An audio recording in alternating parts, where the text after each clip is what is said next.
Hello, right, in this video what I want to do is just cover a little project I'm doing for a customer at their house. They had one of these old stone fireplaces, well I say old, it was 70s sort of style, little decorative brick made to shelving either side for TV and such, wrapping around the fireplace. A very dated thing, they didn't like it. So we're going to rip that out, put in a clean standard fire front, which is just an half made of tiles, a floating shelf and the fire sunk in, the log burner fire.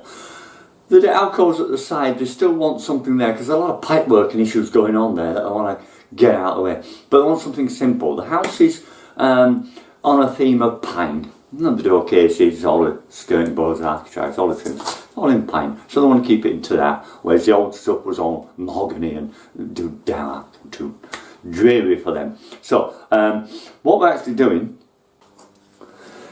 is, if you can just see on my tablet here, I've taken a photo of the job so far, so I can refer to it, and I've got measurements as well to go to it. So as you can see here, everything either side has been ripped out already. We've plastered up the surround so it's nice and tidy, re-rendered inside the fire surround, and made this slate grey half. It's just out of standard tiles.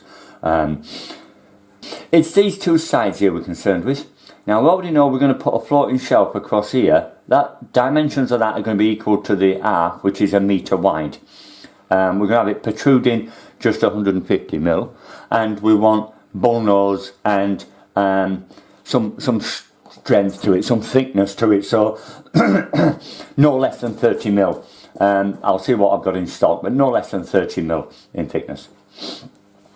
The sides, this is the side of concern. It's got all the pipe work. There was a lot of pipe work there, but I've moved it all back.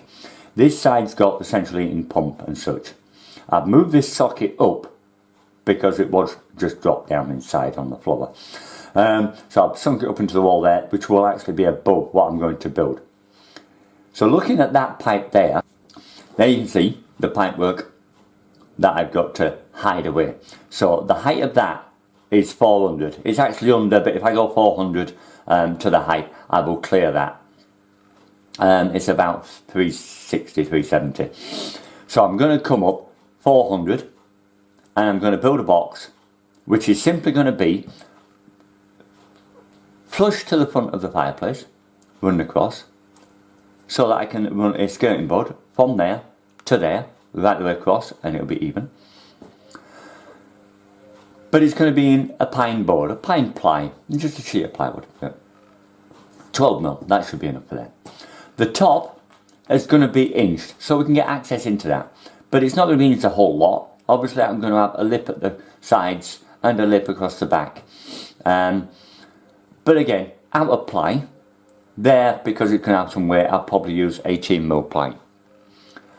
I want then, on the front of it, a bullnose lip that will protrude just enough to make it look like it's protruding, but it wants to simulate the floating shelf all over the fireplace. So we have matching bullnoses. So that's the job at hand. Now what I'm going to do, as I said, is 12mm ply at the front, 18mm ply on the top, a good bullnose across the front, floating shelf, no less than 30mm, metre long, 150 deep. Floating shelf, meaning I want some hidden brackets in the wall, so just a couple of steel pegs or something drilled into the wall, holes drilled into the wood, slide it on, lovely. You can make it permanent with a bit of mastic, or you can just leave it floating and you can slide it back up again when you want to decorate. So let's get some timbers together and we can start working out what bits we need to. Right, so I've got from stock some 12mm ply here and some 18mm ply. That'll do both tops, this will do the fronts. Here, a lump of Builders CLS, that'll do the bullnose of the two lift up lids, and this I'm going to chop it in half and laminate it together to give me the floating shelf. It's got the dimensions that way I need, but I want to double up on that, and I don't have any in stock, but that'll do. Once it's glued up it'll be fine. So I'll get that glued up first. It's got time to cure while I work on everything else.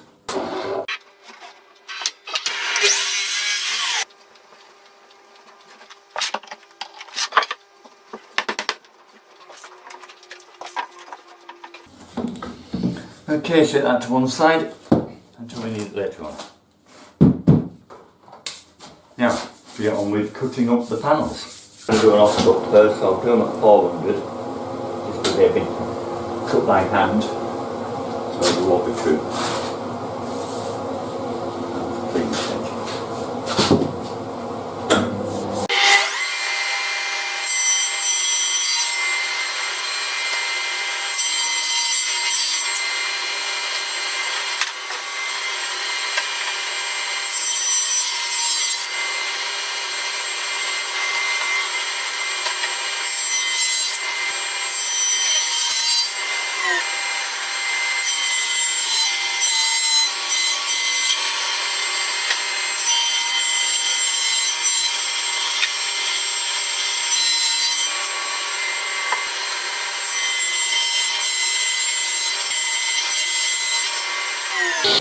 What I'm doing now is not cut the length just yet, because I'll end up too small. Because what I'm going to be doing is making a lid out of this. This will end up in 4 pieces. It will be the lid, the 2 wings and the back piece, which I'll then rejoin back together again. The reason for that is I want to make the lid close on an angle, so it's on a slant that way, and it will sit down and seal in the gap. But if I cut that, keep it all together, it's a 3mm gap I'm going to have. So I don't want to drop down further, or we'll just have an existing 3mm gap. So what I'll do is take it all the way to the back and close the gap and rejoin it together. Cut off the back piece where I can put the hinge, that'll be a square cut. The front, I'll elevate that back 20mm, taking me down to 10mm thickness. I'll then notch in to that to overtake this, and then just 10mm of that will actually be overlapping the front, so the bottom will be less. You'll see as I go along. It's a little bit hard to explain. Right, I'm just setting this pitch to about 10 degrees. I don't need it any more than that, just enough for it to stop it passing itself, and that's enough. Right, the first top is 950. Let's give it 200 there. 96, 200, 76. Yeah. Right, so I want to do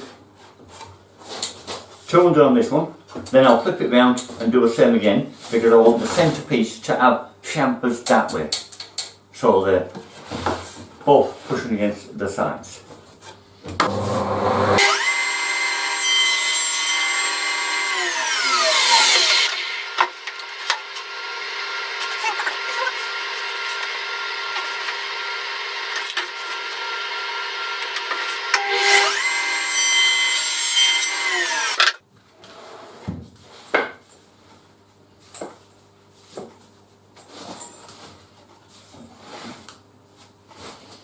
Now I can remeasure and mark that piece again and cut that piece, and I'll have the exact size I want after making the cuts.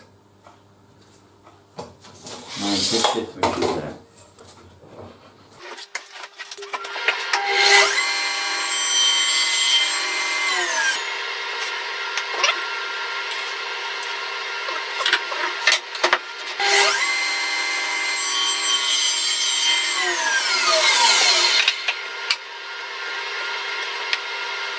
Right. So we've got there the chamfers holding, which will hold the door lid in place, closes up the gaps. The back piece I will put some biscuit joints in there to go through, but first just bring them to it, and I just want to remove from these two the equal amount there.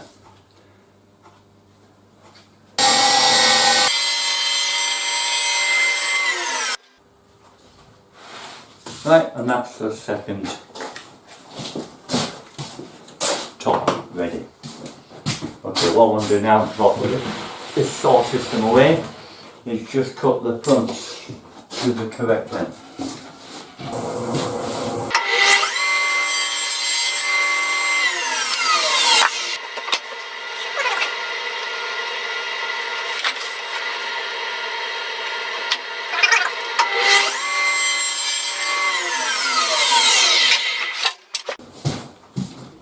Okay, so that's the front for the right side, and that's the top, the lid that will open there, two sides of the back, and the same again for the left side. Next, there you go, cleaning up and such. Next, what I've got to do is these need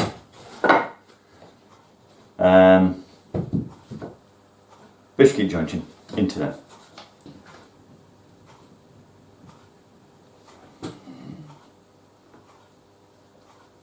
Right where the bead is will be the centre of the biscuit. Right, and then the other thing I've got to do is, of course, these front edges, 20mm.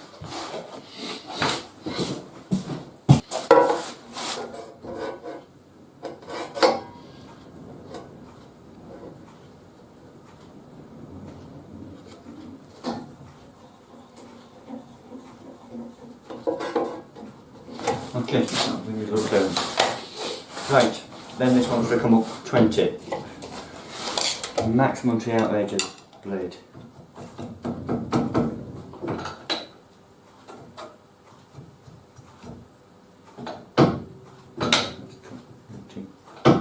Okay, that's okay. Right. That's all we're going to do. Everything like that.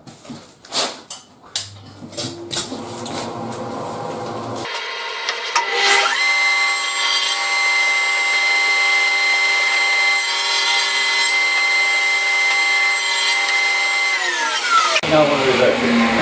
That was 20 high, this one will be 8 gap.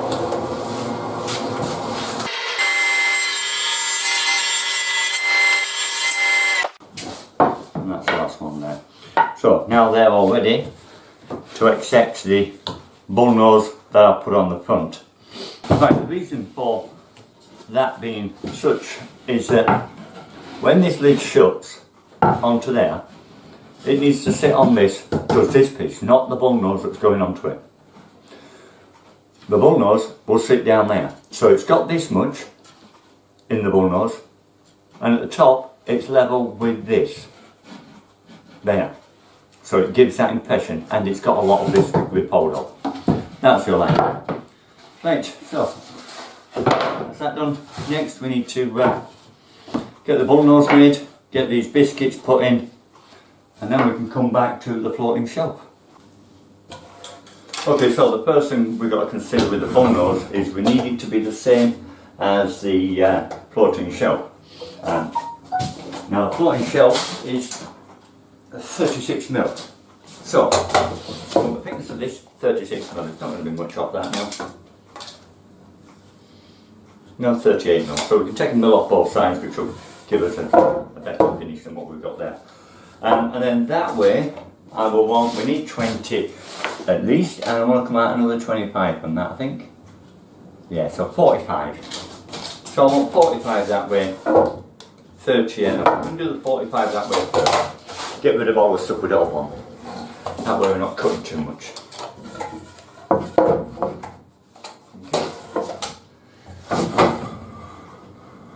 45, make it 50, I'll do both sides. We've got two pieces to do. We'll both bull noses. That's empty. That's it, all this bit off.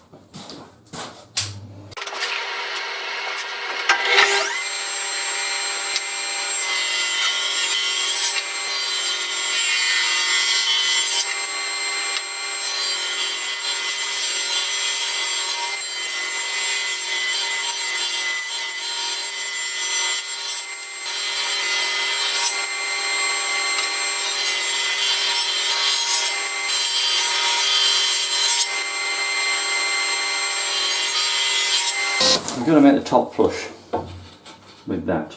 So we need to go 20mm into there. Then we'll take out that. Now, I could just put in in fact what I'll do is I'll put a route of it in to match that, and that'll bring me. Okay, change that route a bit, I'll put that one in. That'll give us the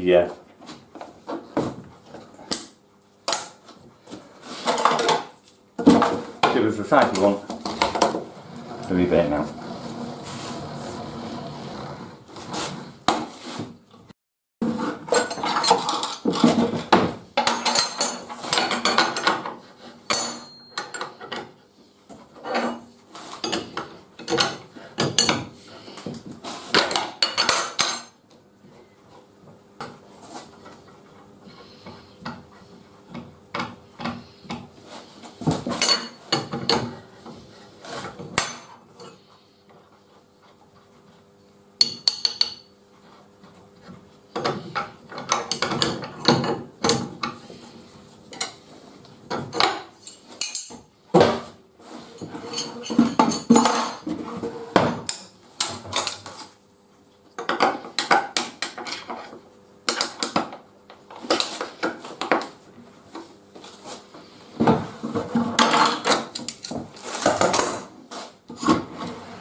Okay, the next stage, we're going to have that met as the bung nose.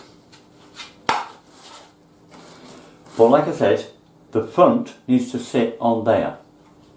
And that front is 12mm. So we need to take that 12mm off of there. In fact, I think I allow 10mm for it. Yeah. Anyway, those measurements from there to there are all decided. So we can just take a measurement and see what that is.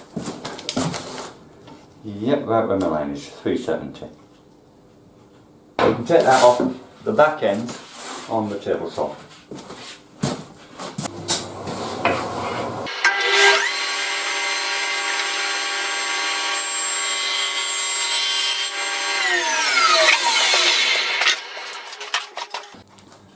So there we have it, that's now rebated in. We just need to bung nose the tip of it, and that will sit at the top quite nicely.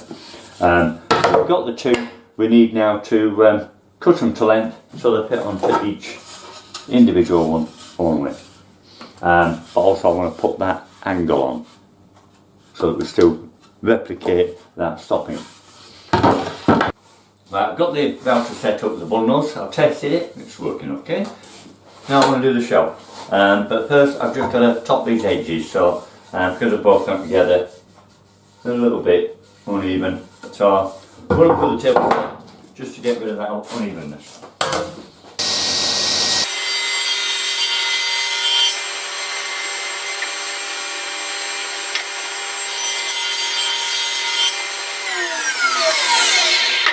Okay, that's nice. Now to the router.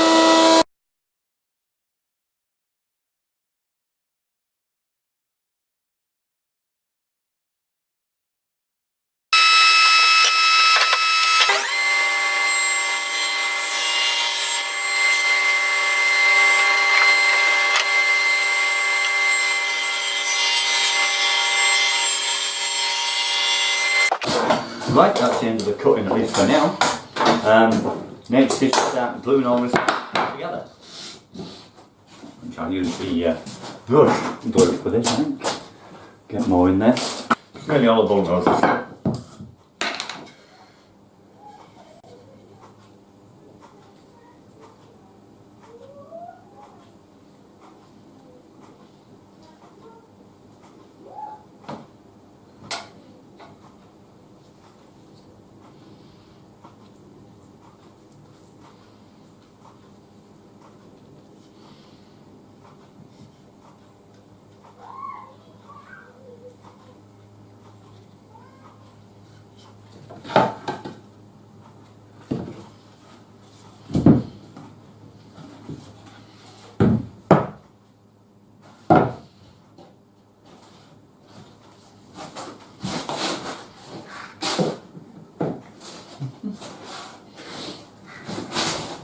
Chain should be up on that.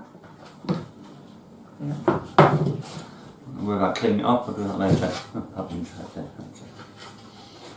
That's one.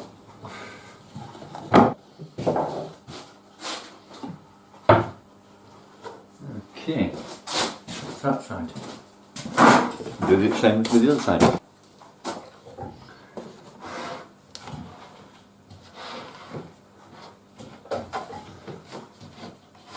Right, I've been considering the stress points on this, with it having appliances on them and such, and I'm a little concerned that just putting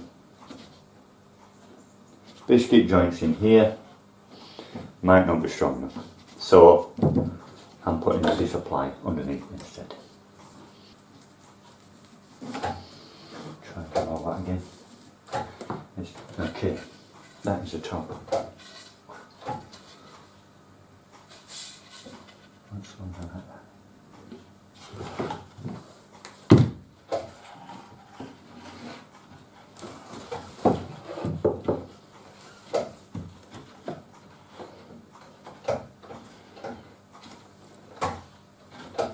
That's that. Okay.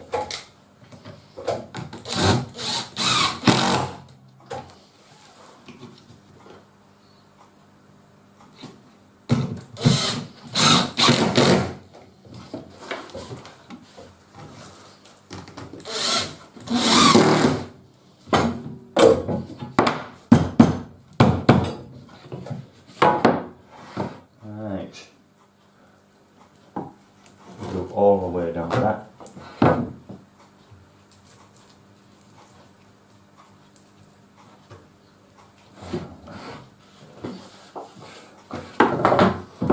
Just so I know where I'm at it.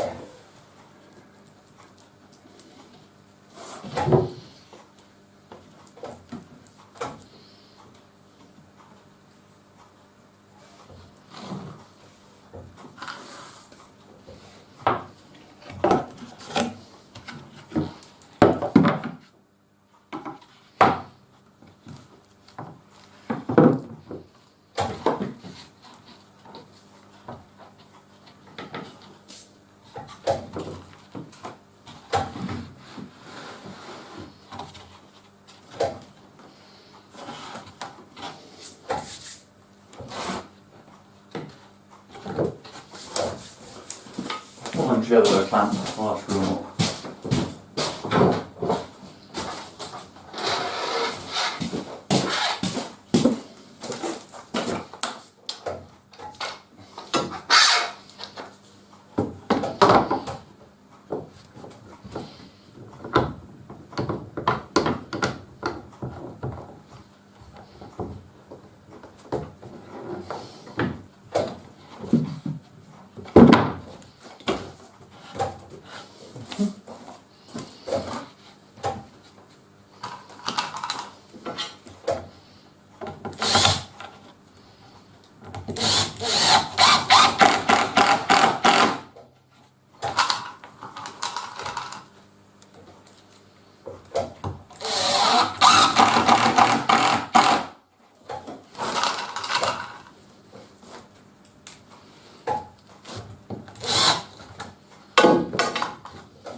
Good. Yeah, I think so.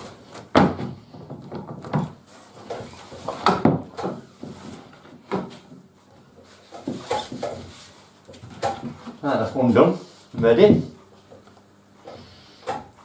Good and solid. Just need to put it in. Later. Now there.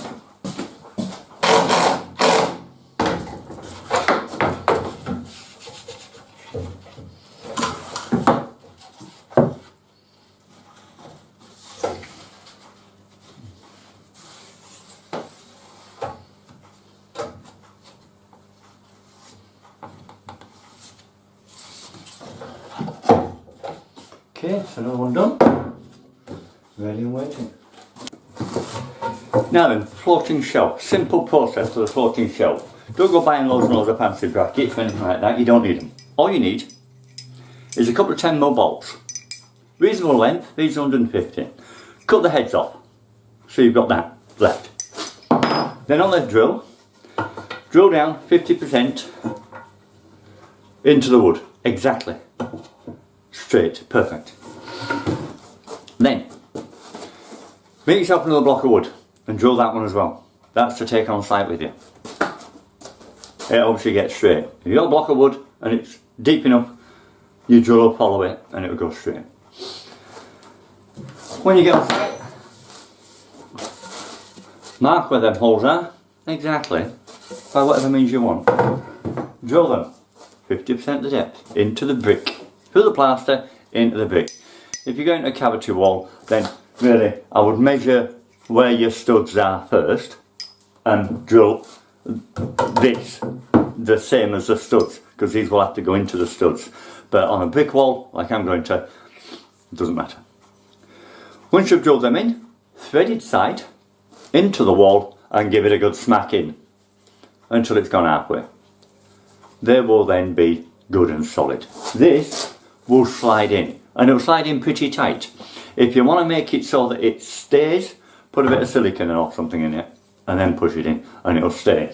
But pretty much good chance it'll be a good tight fit anyway. You won't be able to pull it back out again without wanting to, so it's not going to fall off. I've done plenty of them like that. Believe me, it'll work. It's good and simple and it's good and cheap. So there's a tip. Now I'll go and cut the other one. Gotta take some cutting.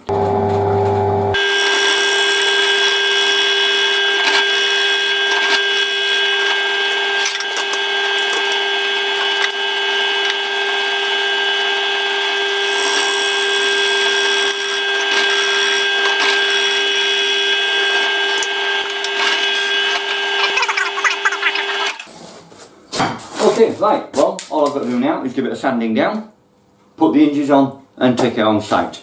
Right, well, now everything's cured, all the glues are set, I can now get down with some general sanding. Get it prepared, ready to go on site, get the whole nose finished off, clean up in the edges and get the hinges fitted. Then we're ready to take it on site.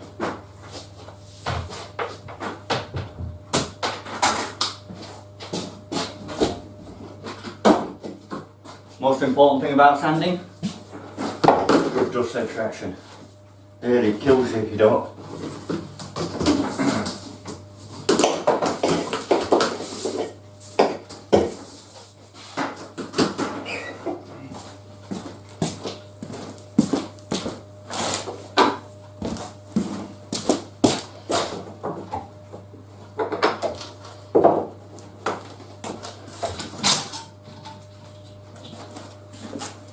That, by the way, remotes it to the other end of the bench. Dust extraction.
Like that, put it on the pump box. The front shelf.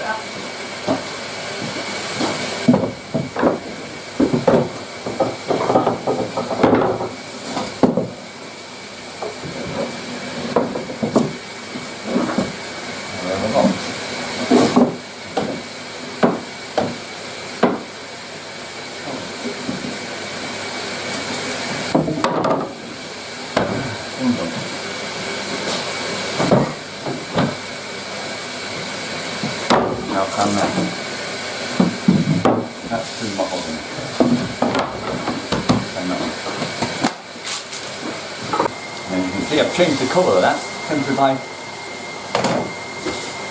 sanding down the veneer that's on the surface, leaving me a pine veneer underneath. Couldn't get a pine ply around here for some reason, so doing that, hard work, very laborious, but it's given me a whole pine top. Okay, ready for the engine back on.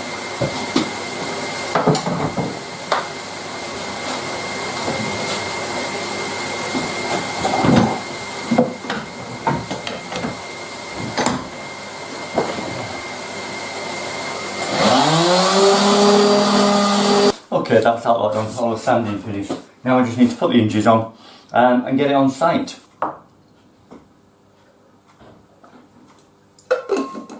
Now unfortunately, I can't take the camera on site and do a video, but here's some photos that I took and I'll talk you through them. So, first a little bit of reflection. This is what I started off with. As you can see, a full stone fireplace. There's the fire, really big hearth, and the dark mahogany looking tops there. Not very nice at all, as you can see there. Well, I guess some people like this sort of thing, but this particular customer does not. So that is definitely a no-no. So out it all comes. Okay, and this is it, all ripped out. Quite a mess, I think you'll agree there. Now you can see this side, we've got the central heating pipes.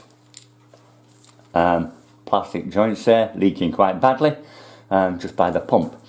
The fire itself came out, making this steel plate at the top too big, because obviously it sat on the original brick wall. This side, you can just see there, I've got the blue Alcathene pipe coming through for the main water supply. That was originally here, in fact, that was originally here coming through. And I've moved it all the way back there, giving it a lot more space in that cupboard. The hearth totally gone. Then, we put in a new hearth. As you can see there, a nice, I'm going to fingers that way, a nice solid slate one there. It's actually made of tiles, slate looking tiles. It's what they chose, that's what they like. It's at the back here we've got the original concrete slab that was underneath the original tiles. The front here I've just built it up out of 25mm rye rock boarding, two pieces of it. Screwed all that together, screwed it down to the floor, and then a good flexible tile adhesive, and filled up the front edge there, ready for grouting. Another one there, you can see, I think all we've got shown there is we've got that now moved up, that now repaired rather. Other thing, I've got to move this, you can see there, I've got to move this plug socket here.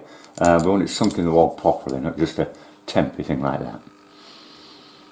And that's the top being now repaired up and the inside rendered up as well. Just get all this preparation work before we can actually make the side bits. We've got to get everything else sorted out first. Right, and we have it. These are the side bits that I've made. As you can see, just plywood fronts that we had. The pine tops have been made with the doors there. That socket's been sunk in there, as I said. And the pine skirting board running across. Now it's a pitch pine, as you can see from this bit here, what they've been using, or what they've originally got. Somebody stained it all up there in a pitch pine. But all we're going to do is just seal it. At that side, again, it's just already in place. Now these bits here, we don't want to see them. It's just blank pieces of plywood. We don't want to see them. We just want it to blend in. So that's going to be, and you can see a close-up shot there. That's going to be like that. Decorated over, now it disappears. And you see, stained up, or rather varnished with an initial sealing coat. It's just a 50-50 with White Spirit sealing coat there. Sealing all that up, and there's the floating shelf, and the other side as well. The doors are open because obviously it's been treated, so we've got to wait for that to dry. And that's all decorated. And that's how it looks when it's finished.